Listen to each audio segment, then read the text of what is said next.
Hey, and welcome to video number 2, which is email organization. Now, before I show you some step-by-step videos, I want to briefly talk about email organization, some tips and tricks that you can use starting today. Now, there's not really a one set rule that you must follow in terms of email organization. But first I want to talk about different types of people.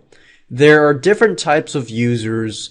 So if you can figure out which category you fall into, then you can organize your email in a better way, because not everybody falls in the same category.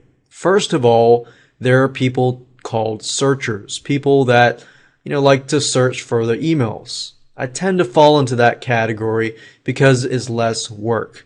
But at the same time, I like to categorize my emails at the same time, because I know that searching is not going to be able to solve all of my needs. So for example, if I need an email, I need to get a password that I received from a business partner, then I tend to go to Gmail and do a search for that password.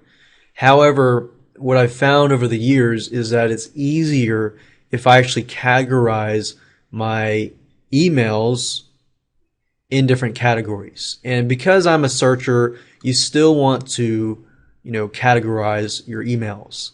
Then you have a person called a filer, a person that loves to file stuff. These types of people, if this sounds like you like to have everything nice and neat. So basically you are very, very organized. Now, if you're very organized, you're probably thinking, why do I need this video? Well, you're going to learn a few tricks from this video, even if you are organized or you're not. Now, if you are organized, then you're a filer, so you like to have everything neat and nice. If that's you, we'll talk about more tricks in just a minute. Then you have somebody called the tagger. This type of person is sort of in between the searcher and the filer. I've become more of a searcher slash filer slash tagger. And tagger likes to put little hints, like you put labels. Instead of, for example, filing by a business category, you will say something like, this email deals with, business, but it deals with this specific keyword. So you might tag it with a keyword or a hint and so forth. So now that you understand the three types, and there are many more different types of people out there, but that's pretty much the general category. Now let's talk about the do's and don'ts. Now I want to talk about the do's and don'ts and categories and so forth before I move to Gmail and Yahoo and show you how to create labels and how to create categories, which are pretty much the same thing. Do delete the spam and unnecessary emails. You definitely want to, on a daily basis, you want to delete the spam. You want to delete unnecessary emails. For example, if you're running an online business, most likely you're signing up on different lists. If you really don't need to be on that list, then I'd highly recommend to unsubscribe from that list. But at the same time, make sure that you delete all the emails in your inbox that have nothing to do with your productivity and so forth. So delete the spam and delete the unnecessary emails at least once a week. But do not delete the sent emails. For example, you know how you send an email, it's going to be saved in your sent folder. For the past 3-4 years, I've never deleted a sent email unless it's an email that is not really needed. But I try not to delete sent emails. That way you can go back to your archive, and just in case you need those emails in the future. You definitely want to filter by creating labels and categories. You want to filter by person. So whether you're a searcher, whether you're a filer, or whether you're a tagger, I'd highly recommend that you create a category by person or by business person. Now, you don't have to create a filter in terms of customers, unless that's a major customer.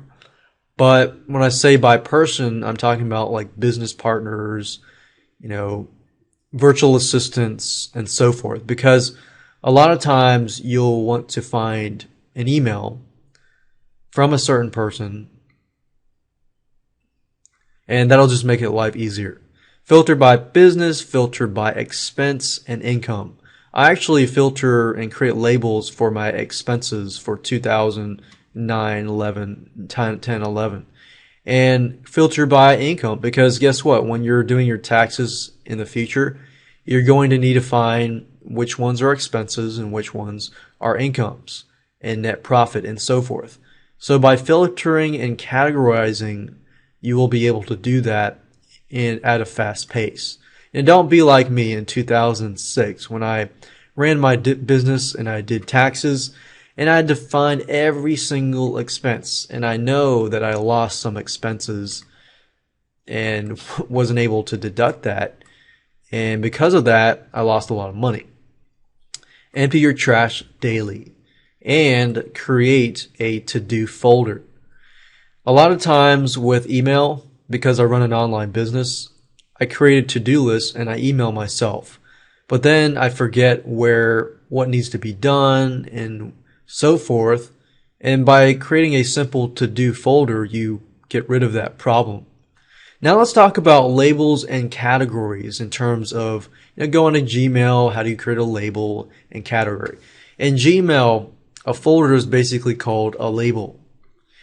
At Yahoo, it's called a category. So it really depends on the email system that you use. So let's go ahead and go to Gmail and create a label. So to create a label, all you need to do is click on labels, as you can see here.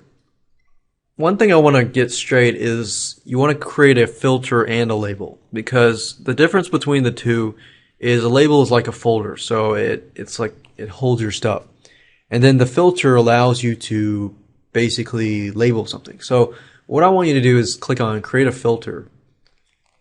And then what you can do here is, let's say that you want to categorize by person. So anything from, let's say this specific email@email.com, we click on next. And what we want to do is apply a label. What you do is click this, go all the way to it's at the top, click on new label, and we'll call it email@email.com. Click on OK, and you've created an email label for the email@email.com. So here you've created the label email@email.com. So anytime email@email.com emails you, it's going to be automatically labeled as this. And then let's say that 10 days later you receive 10 emails from email@email.com and you want to find all those emails. And this would be good for documentation. For example, if email@email, the person here was your business partner and you said, hey, I want you to go back to the emails, look at what we've discussed and document it. Well, it's easy for you because you set up a label and click on create, and then you go down here and click on label email@email. And this will basically help you in the long run when you try to do documentation by person, by business, and so forth. So you can see how easy it is to organize your emails at gmail.com. Let's go ahead and go to yahoo.com. Yahoo is just as easy, and what you do is you go to the bottom here and you click on My Folders, click on Add, and all you have to do is name the folder. So if I say email@email.com, and that's it.